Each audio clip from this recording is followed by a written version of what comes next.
For as much as we love video games, for the companies, it's a business, and among their biggest priorities is making a profit. That's all well and good, until the business practices start to become a bit shady. To talk about such practices, I've brought on ThatCreepyReading. Like it or not, gaming is a cutthroat business that runs on money. They try so hard to outdo the previous iteration that it's gotten to the point where companies need an almost Hollywood-like level of budget in order to make one of their games successful. So occasionally you have some choices made by the executives that run the gamut between a little confusing to downright obviously and insultingly money grubbing. They thrive on misleading, tricking, and ensnaring. They're like feral animals, rabid dogs, thinking only of what will benefit them in the moment. Whether for dishonest marketing, hiding content behind a paywall, making the game unplayable unless you fork over the cash, ripping you off, or just taking your money and running with it, here are the most despicable ways gaming companies have tried to take your money and given you little to nothing in return.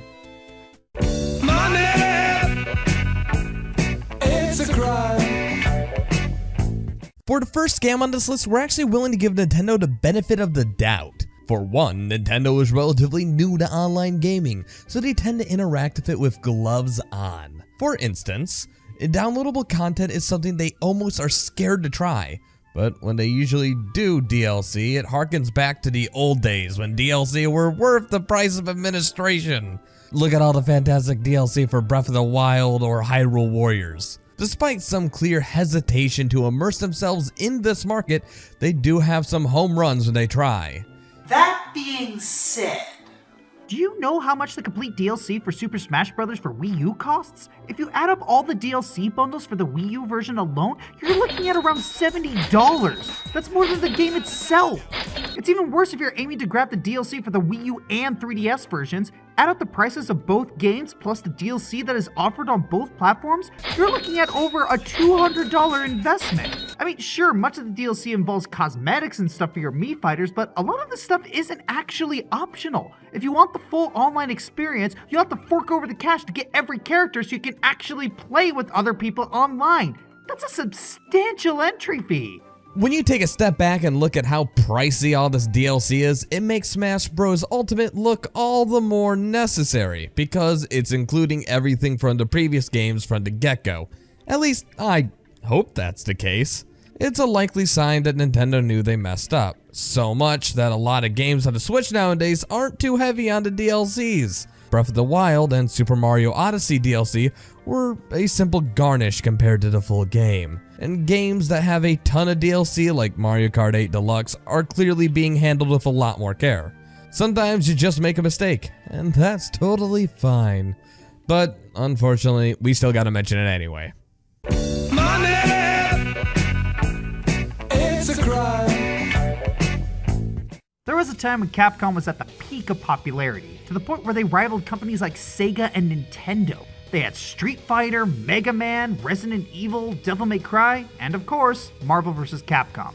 These games received universal praise because not only did they provide oodles of content, the games themselves were a lot of fun. Many fans believed that Capcom could do no wrong. Oh, how the mighty have fallen. To be fair, the two games I'm going to be talking about are good, it's just what sets a lot of people off are the business practices that Capcom were using with these games. Let's start with Asura's Wrath since it's a lighter example. Asura's Wrath had DLC chapters that you could play to further the story, which is fine so long as you don't lock the true ending behind paid DLC. That's exactly what they did, isn't it? Yeah, you want to fight Chakravartin and actually complete the story? More money, please! More money, please! It's infuriating because there's other DLC that has Asura fighting Ryu and Akuma, which is freaking awesome. This is what I expect out of DLC, something extra that isn't required to experience the full scope of the story. You know, I almost put Fire Emblem Fates on this list for that very same reason. Then there's Marvel vs. Capcom Infinite, where they don't even finish swindling people out for that one. A YouTuber named Maximilian Dude put it best. Gameplay-wise, the game is great, but everything else is just completely tanked. The presentation is terrible. The characters look like 3D rejects from Marvel vs. Capcom 3. There's no arcade mode, and the roster just, bad. Yes, the devs put in some overtime into adding characters on the double, but instead of giving it to you like they should have from the beginning, they charged extra for them in an already full-price game. It got to the point where Marvel vs. Capcom Infinite sales were so horrible that Capcom just stopped supporting it. And how much did that one character cost, you asked? I'll tell you. $8 freaking for a single character. I'm pretty sure you can buy a whole character pack for like $5 on Street Fighter V. I'm starting to see a pattern. Money, it's a crime. Here's the question a big name dev could ask. How can I possibly make even more money? We can tell you, sir.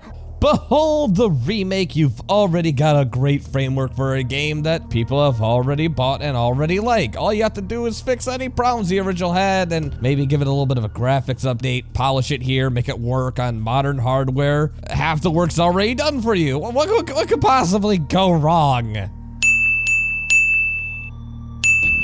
Oh.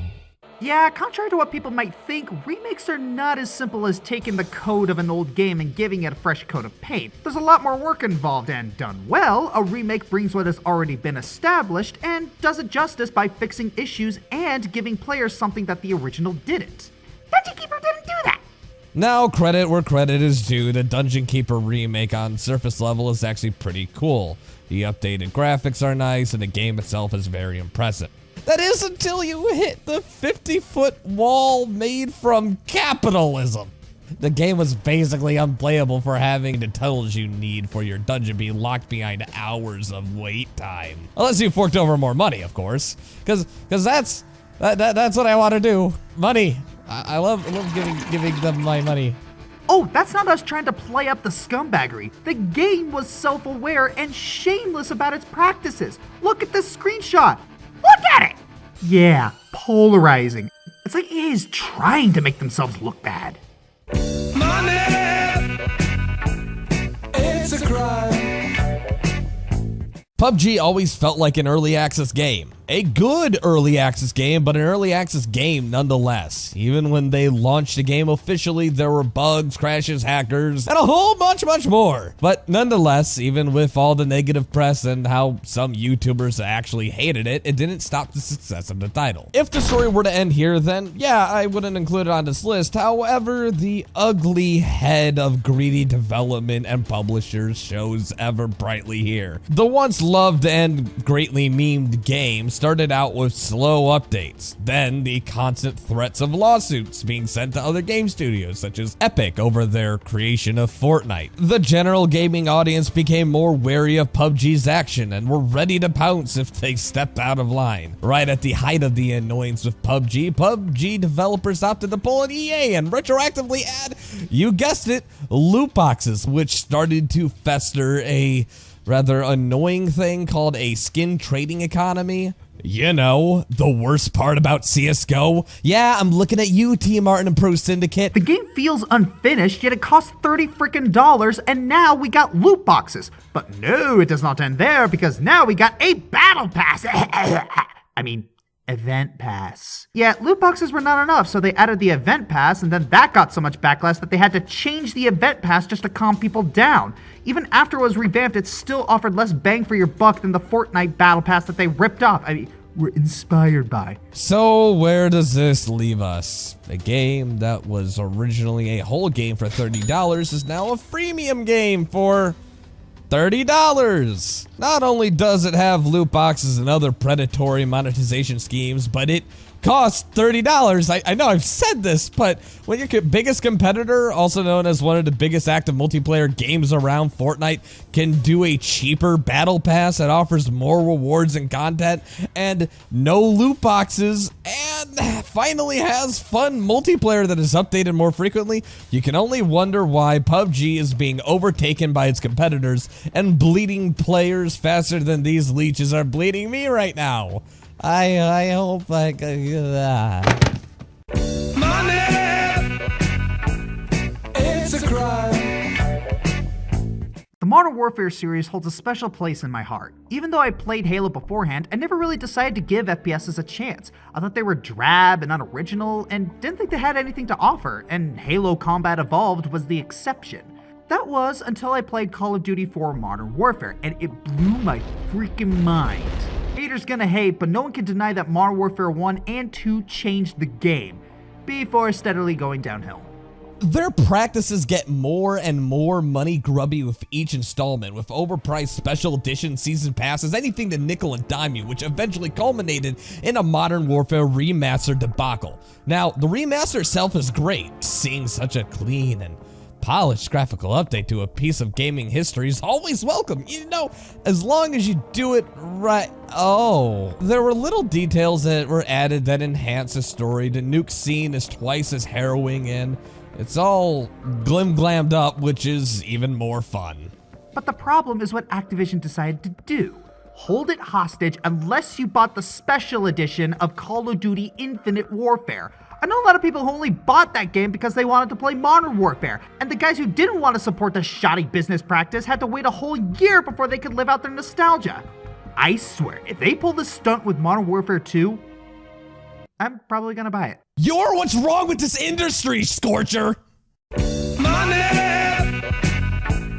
It's a crime. Hey, who wants to hear a joke? EA.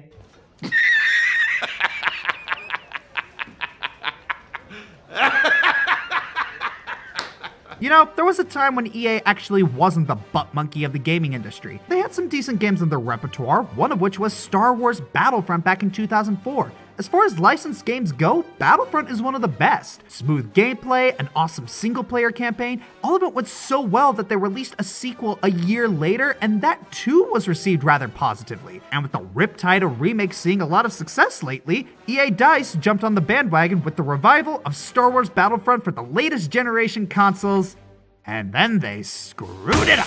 Needless to say, the new Battlefront games did very little to liven up their predecessors, but it was Battlefront 2 that really missed that mark. The games were decent, but the big problem was that a lot of content that many fans were looking forward to were basically hidden behind a paywall. Oh, and also iconic Star Wars characters and weapon upgrades that had to be purchased with in-game credits that you can also earn by investing hours upon hours in the game, or you can just straight up buy it for real money. But what really makes this game a hive of scum and villainy is that the credits don't buy the items themselves. Oh no, you had to buy mountains upon mountains of loot boxes to get the stuff you wanted. I mean, give Overwatch a little bit of credit. Despite the unsavory way they persuade you to try and get more loot boxes, at least it has no impact on the gameplay. The stuff you can get in Battlefront actually enhances your performance in the game, making it a gamble to win nightmare that makes Hearthstone quiver. This doomed Battlefront to be bombarded with criticism because many players could see through EA's bullcrap strategy of making the in-game credits more of a chore to earn, and thus encouraging players to bypass the tedium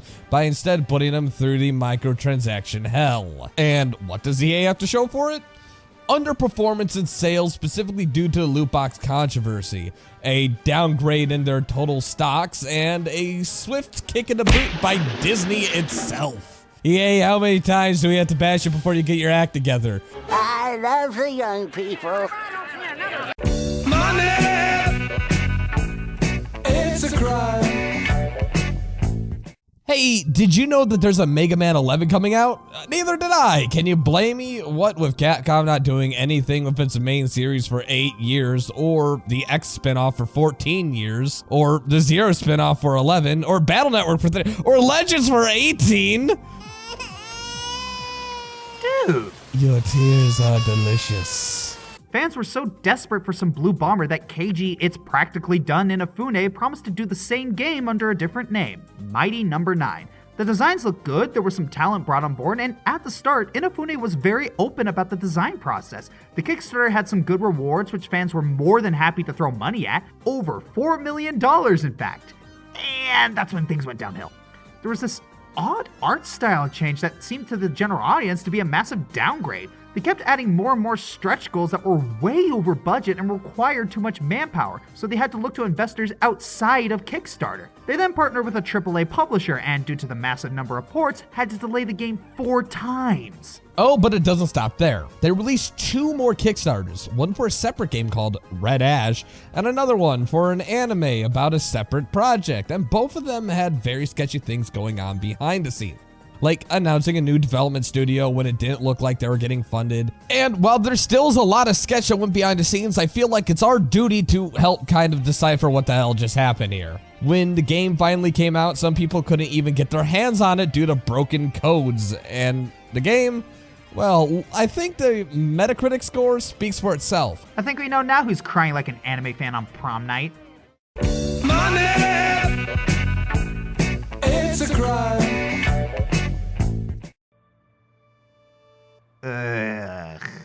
This game did not have to be remembered so badly, but because of this man, we are forced to look at this now okay game with such a negative lens. For those of you who don't remember the space hype craze of the early 2010s, characterized by the success of Elite Dangerous, Mass Effect, Star Citizen, and to a lesser extent Destiny, we got to enjoy a plethora of games coming out promising the universe to us. MMO-like elements, massive star systems, seamless ground-to-space takeoffs, everything. Unfortunately, Elite Dangerous decided to sell its promised features as DLC, Star Citizen, and Destiny's copy-paste DLC and loot system just barely missed the list. This leaves us with Hello Games and their admittedly ambitious title, No Man's Sky. Everyone and their mother, really, everyone and their mother, including my mother, was looking forward to this game since its announcement. Even getting a prominent spot in E3 and The Daily Show. The freaking Daily Show! That's right, the hype for this game was so intense that Stephen Colbert titled his interview as Sean Murray may have replaced Morgan Freeman as God. I swear I am not making this up. Despite being a small development team with only Joe Danger 2 the movie, and Joe Danger Infinity under its belt, they decided to market this game as Star Citizen, but actually being released. Space combat, loyalty systems, unique ship customization, the ability to learn languages in real time, and a massive online multiplayer element where you can meet other people and land on their planets and meet unique aliens they named. I mean, well, we all know what that would have led to. Oh, hi, Buttman of Butt World. Glad to see you. Like, methane. But in the end, what do we get?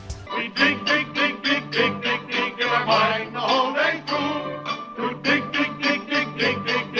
Yeah, unfortunately, they don't seem to understand the concept of don't market things that are not in your frickin' game. Sean Murray went out of his way to promise features he knew were not even planned to be in the game, even during the coming weeks before it came out. Everything from doctored screenshots, fake gameplay clips, and empty promises were used in order to trick the audience to make this game the #1 sell on Steam day 1. Day 2, on the other hand, it became the most refunded. The backlash was intense and immediate, with prominent figures like Jim Sterling calling this game out for its greedy behavior, and even an investigation was launched to see if this game was breaking advertising law. One Reddit poster even made a list of everything that was not in the game that was promised weeks before, in a now infamous Reddit post titled No Man's Lie, which is an apt title considering the state this game was launched in. With the No Man's Sky Next Mega Update, they added back several of the promised features, but not all of them, which, while all and good, still leaves us with some resentment settling in our guts. Even now, people seem to be skeptical and resentful towards this painfully average game, despite their ongoing work with the product. The way they said, hey, this is all gonna be our launch, despite clearly knowing it wouldn't, leaves us all knowing at least one thing about this game. On launch, it was a scam. Remember, kids, don't bite off more than you can chew, and if you do, don't pretend you can swallow it while people are laughing at you.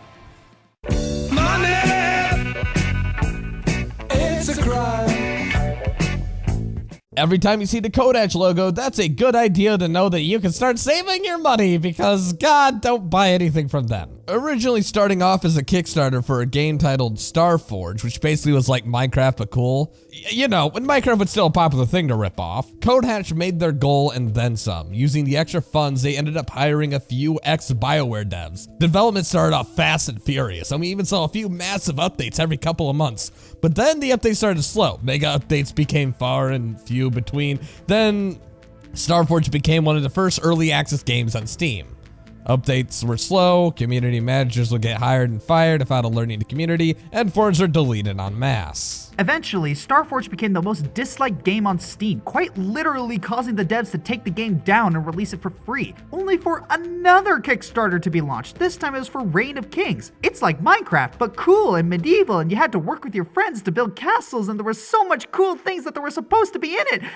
oh, they did it again. Just abandoning the game and disappearing after they took your money. It's the exact same thing, even the user interface is similar. So it turns out they fired the BioWare devs and deleted any mention of this on their forums. Then they took the dead code, ported it over to a new game, uploaded it, worked on it for a few months, and then they left it on Steam for $20. You can still buy it today. I mean, don't, but you can. There are no news updates, and even if you go to the Steam's news updates from their website, it's just a bunch of people giving you tutorials on how to remove the game from your library in an attempt to remove the blight that is Starforge. Now, in doing research for this list, there were a lot of scams on here that deserve talking about, but we couldn't fit them on. So here's the honorable mentions lightning round.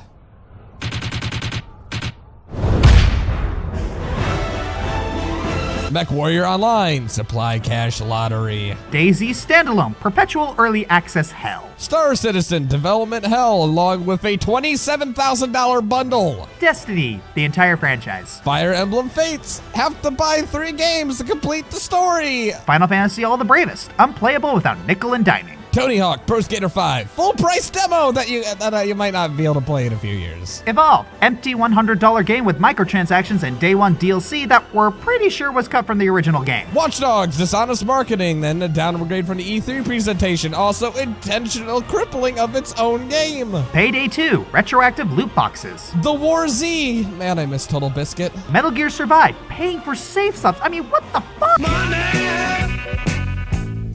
Is the root of all evil today. Aliens Colonial Marines might be the worst thing created through the use of human hands.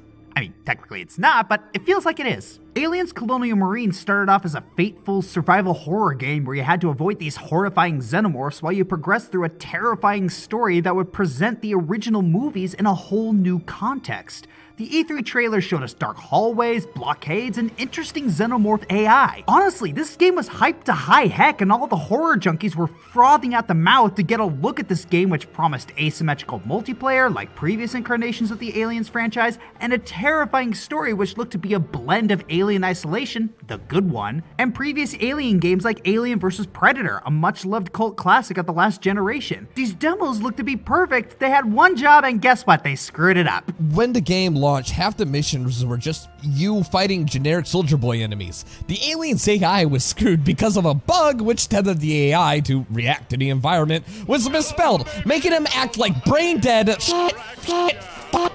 Creepy, cut it out. We don't cuss on this channel. But Josh, I can't deal. Wait a minute, is that the Fluttershy? Yes, I get it. You're edgy and creepy. Now do the second part of your name and read. Fine.